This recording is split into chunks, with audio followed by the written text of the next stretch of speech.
Mister Daniyal साहब, पहले तो 243 मैं अभी तक जितने भी आपके साथियों से बात की है उन्होंने कहा कि हम-आहंगी के लिए और सिनर्जी के लिए ये 243 ज़रूरी है। मैंने कहा ठीक है, ओके है, लेकिन आप क्या करना चाहते हैं वो तो समझा दें। उसका जवाब नहीं मिला, कुछ एक्सप्लेन कर देंगे? बिस्मिल्लाहिर्रहमानिर्रहीम। थैंक यू जी for having me on the show. पहले अगर बात करें मैं इस सवाल की जाने से पहले कि देखें जो 27वीं तरमीम है उसके ऊपर हमेशा की तरह एक जिस तरह उनकी कोशिश रही कुछ जमातों की कि प्रोपागेंडा करें या वो करें। जो 18वीं तरमीम इसकी 27वीं तरमीम का जो रूह है या जो इसकी एग्जिस्टेंस है वो 18th अमेंडमेंट की जो ओरिजिनलिटी थी, जो था कि delegation of power, devolution of power और किस तरह वफाक को मजबूत सूबों को पावर्स डेवलेट की जाएं और ग्राउंड लेवल तक, और वफाक जो है वो मजबूती के साथ उनको ओवरसाइट कर सके। कॉन्सेप्ट वही है और उसी के ऊपर हम आगे चल के लेकर जा रहे हैं।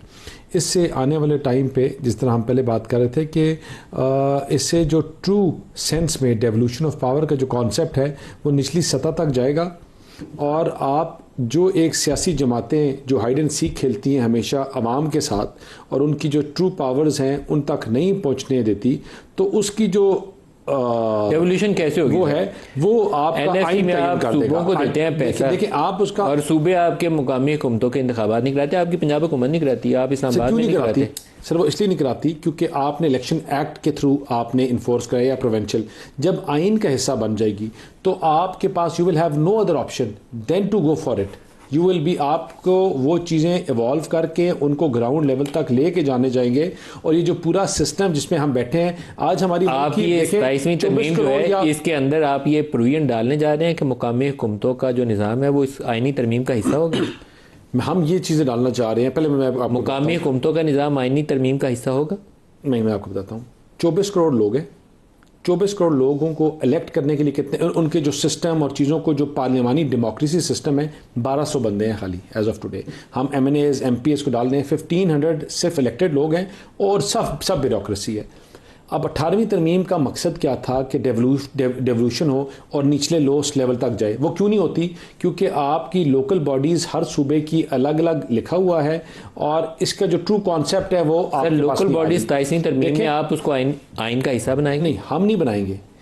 जो वफाक है वो एक सजेशन पुट कर रही है कि डेवोल्यूशन ऑफ पावर का ट्रू कॉन्सेप्ट एड्रेस हो, एक ड्राफ्ट क्रिएट कर रही है, वो ड्राफ्ट पार्लियामान को भेज रही है, पार्लियामान उसके ऊपर बात करेगी और कमेटीज के ऊपर भेजेगी, और कमेटी फाइनल ड्राफ्ट की शक्ल क्या निकलती है वो एक जमात या हम अकेले नहीं, वो शक्ल क्या निकलती है वो स्टैंडिंग कमेटीज दोनों हो गया सर। लेकिन आपका इरादा यह है कि इसको 27वीं आईनी तरमीम का हिस्सा बना दिया जाए मुकामी हुकूमतों के निज़ाम को? नहीं, हमारा ये है कि 27वीं तरमीम में चीज़ें जो हैं डेवोल्यूशन ऑफ पावर जो नीचे तक जानी चाहिए लोकल बॉडी सिस्टम को, उसको ऊपर इसके क्लैरिटी होनी चाहिए। और clarity as an how should the system run, how should the money be distributed, what are the ways, how can the money go to the lowest level. आपको ये मुकामी हुकूमतों के निज़ाम को आइन के अंदर प्रोविजन डाल के मैंडेटरी अगर करेंगे बाइंडिंग, तो फिर तो वो हो जाएगा कि सूबा पंजाब भी कहेगा कि मैं इंतखाबात करा लूँ। अदरवाइज तो बड़ी खुली रोशनी पड़ी हुई है, वो नहीं कराते इंतखाबात। देखें नहीं, हम जब तक उसका ये देखें ना, पार्लियामान है ही इसलिए कि इन चीज़ों के ऊपर फाइनलाइज ड्राफ्ट कर सके, और फाइनलाइज ड्राफ्ट जो डॉक्टर साहब का कुछ दिल कर रहा है कुछ कहने के लिए, डॉक्टर साहब का इसलिए क्योंकि जब वो ड्राफ्ट इनके सामने आएगा और जिसके ऊपर आपने गवर्नमेंट की जो सजेशन है वो उसके ऊपर डिबेट होगी और कमेटी फाइनलाइज करेगी कि उसको इसके अंदर इनकॉर्पोरेट करना चाहिए या नहीं करना चाहिए। डॉक्टर साहब, सर आज MQM की प्रेस कॉन्फ्रेंस के बाद मुझे एक चीज़ के ऊपर ना बहुत कन्विक्शन थी। वो अहमद बिलाल साहब भी उस मुस्कुरा रहे हैं, लेकिन एक कन्विक्शन ये थी कि ये मुकामी हुकूमतों के निज़ाम के ऊपर ज़रूर बात करेंगे, क्योंकि MQM की हिमायत लेने के लिए ना वो कराची में मुकामी हुकूमतें मांगते हैं। और दूसरी एक मेरा यकीन ये था कि 27वीं तरमीम तो पास हुई, क्योंकि MQM मैदान में आ जाए तो इसका मतलब होता है डन डील है, फाइनल वर्जन है, आपकी अनाउंसमेंट हो गई है, अब होने वाला है। बिस्मिल्लाहिर्रहमानिर्रहीम, या का नाबुदु व या का नस्तईन। बैरिस्टर साहब, मतलब लॉयर, आपने एक सवाल पूछा 3-4 क्लैरिटी के लिए, उस 5 मिनट में कुछ चीज़ क्लियर हुई आपको? मुझे नहीं हुई। मैं चूंकि मेडिकल का स्टूडेंट हूँ, मैं चूंकि मेडिकल नहीं, आप मुझे बोल लेने दें, मैं मेडिकल का स्टूडेंट हूँ, मुझे अभी तक समझ नहीं आई कि हम आईनी तरामीम की बात कर रहे हैं 27th कॉन्स्टिट्यूशनल अमेंडमेंट की। उन्होंने कहा कि ये होना चाहिए, आपने कहा कि ये आइन का हिस्सा होगा, उन्होंने कहा नहीं, लेकिन ये चीज होनी चाहिए, आइन का हिस्सा ला रहे नहीं। मुझे आई डिड नॉट अंडरस्टैंड। मैं आपको बात बता देता हूँ।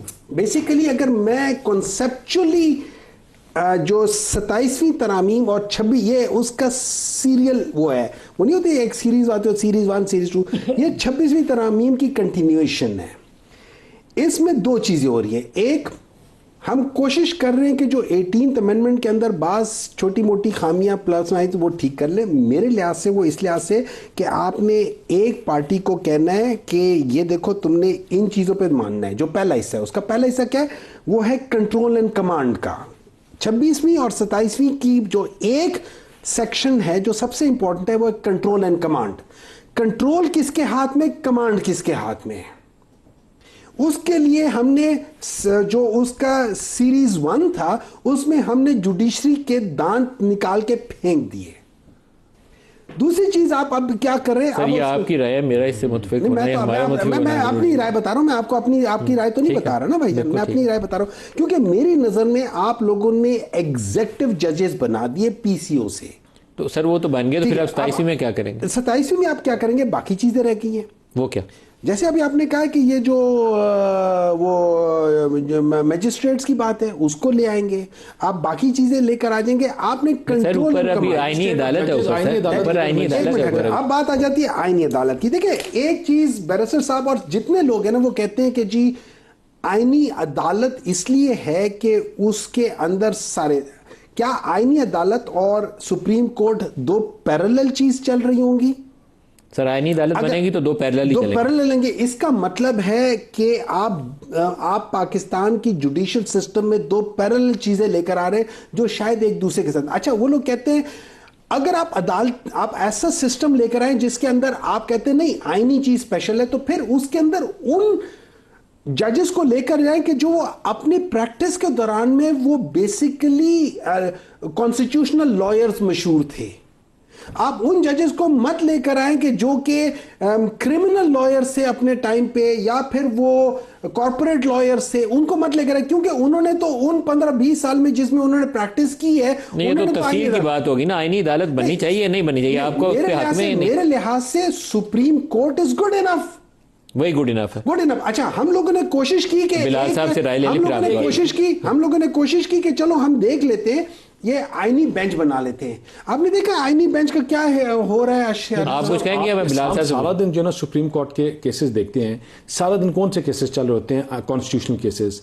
आपके टोटल 8% हैं कॉन्स्टिट्यूशनल केसेस, और जो सुप्रीम कोर्ट का टाइम लेते हैं वो पूरा दिन और 2-2 दिन और 4-4, क्योंकि यही बेंचेस दूसरे काम भी करते हैं और यही बेंचेस नॉर्मल काम भी करते हैं।